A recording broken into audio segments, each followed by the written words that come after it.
In this video, we're going to look at some tips and tricks for the Google Calendar. Hi, I'm John Grubb from 4KCC. If this is your first time here, please hit the subscribe button and then the notification bell. We publish computing-related videos all the time and we don't want you to miss any. If you're coming back to our channel, thanks, we appreciate it. Also, as we go along, if you learn something new, do me a favor and hit that thumbs up button. Okay, let's get started.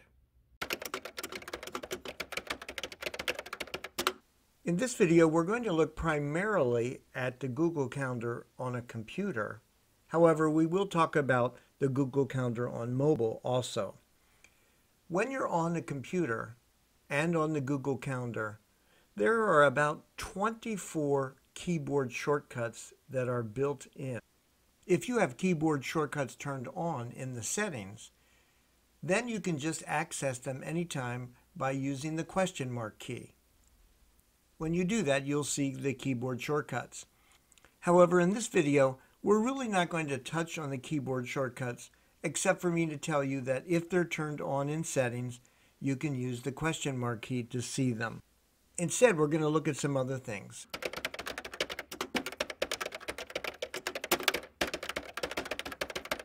In the left column, you have some options. You have My Calendars and you have Other Calendars. We're going to look at the Other Calendars and you'll see the plus sign. If I click on that, we get a little menu that gives us some options. One of those options is to browse calendars of interest. When we click on that, you'll see that there's a window that opens up and it starts with holidays. And you'll see there's Christian and Jewish and Muslim. And there's also an option called regional holidays. If you expand that, you'll see a long list of regional holidays for different countries.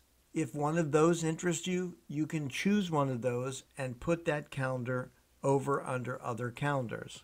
There's also sports. Again, if you expand that, you can see all these different types of sports, and then if you expand the type, you can see the teams. You can put them on your calendar.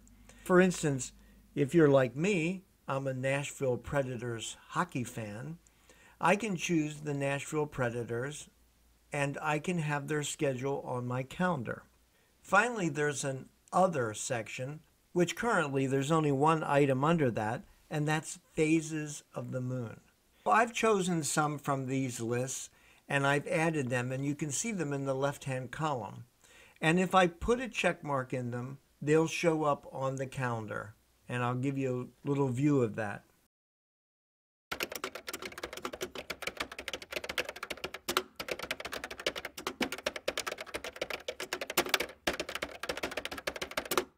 Here's another thing. We can change the color of a calendar by clicking on the three vertical dots beside the calendar name, and we can choose the color we want. You can even add a custom color.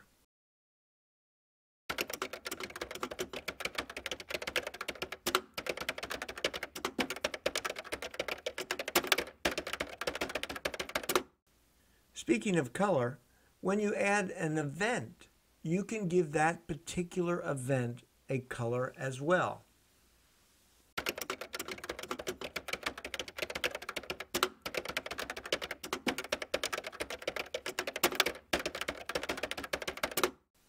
Our next tip has to do with changing an event.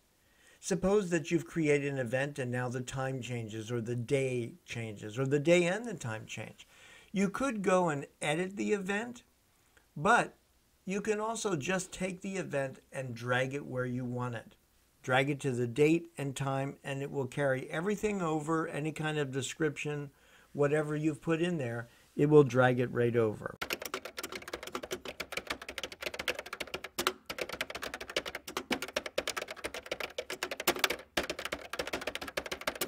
On the right-hand side of the calendar, you can add tasks. And tasks are very good. If you give them a date and time, they will appear on the calendar. Let me show you how. I'm going to click on Add a Task, and I'll just make something up here. Post this YouTube video. And now I'm going to click on the pencil, the editing pencil, and then I'm going to hit Add Date and Time. So I pick the date. I'm going to say Friday the 16th, and I'm going to set the time, and I set it for 12 noon, and then I click OK. Then I just click the back arrow, and in a few seconds, the task will appear on my calendar.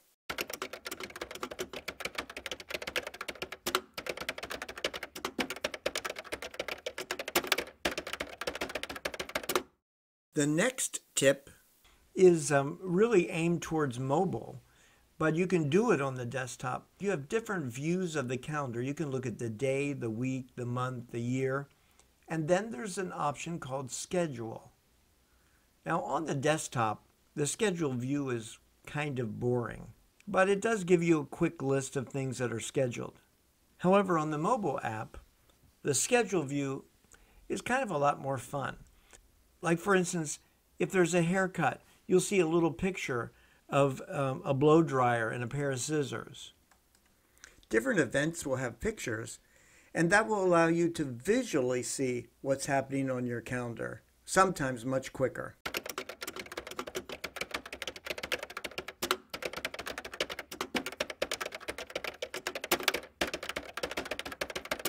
Another thing we like to do on the calendar is block out time. Time so that we can do certain tasks. Like maybe we want to set aside a separate time to read email and respond to email, so that we're not doing that throughout the entire day. You can do that and block out a lot of time for those particular things. And the good thing is that if you're working with other people, or there are other people who can see your calendar, then they'll know that's what you're doing during that time. That's it for this video. Now there are a lot of things with the Google Calendar. There's lots to learn. And I'm going to do some more videos on the Google Calendar. For instance, how to share the calendar, how to make the calendar public, that if you give someone an address, they can go see your calendar. There are lots of other things to do on the calendar, and we're going to explore those in some other videos. For that reason alone, if you haven't subscribed to our channel, this is a great time to do that. Please hit the subscribe button and the notification bell. And thanks for watching.